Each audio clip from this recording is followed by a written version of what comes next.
Ачууртхийл хотхны хамгийн кул байршилд хаусныханд та нарт нэг давхрын өнөөдөр танилцуулъя. За үүдээр нь арах юм бол 9 м квадрат айгүй том хувцсны эфирийн үнэтэй том өрөө рүүгээ орох юм бол дээшээ 6 м өндөр таацтай баруун болон урагшаа харсан цонхтой учраас өвөлдөө маш дулаахан. За тэгээд нөгөө нэг дотор нь Alexa холбогдсон ихээс өмнө халаачч болно. Яг одоо миний явж байгаа хэсэг болгоно галгаа байрладаг хэсэг гадагшаа террас руугаа харангаа хоолоо идээд хүүхдүүдэд хараад ээж болдог. Мөн зочид ордог зочдын 0 өрөөтэй.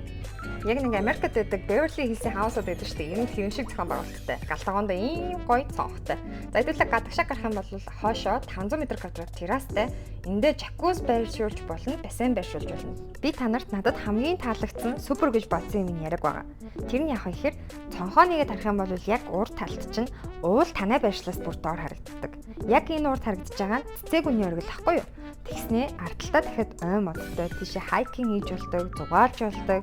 Тэгээ хотхны зохион байгуулалттай ер нь бүх юм нэг дороо шийдчихсэн. Тэгээ нэг цөөхөн айл энэ хотхондоо байна. Хамгийн гол нь хүүхдийн тоглоомын талбай, дундын офстой ч юм бэлээ. Тэгээд тарагийн бичлэгээр танарт 2 давхрын үзүүлье. Бай бай.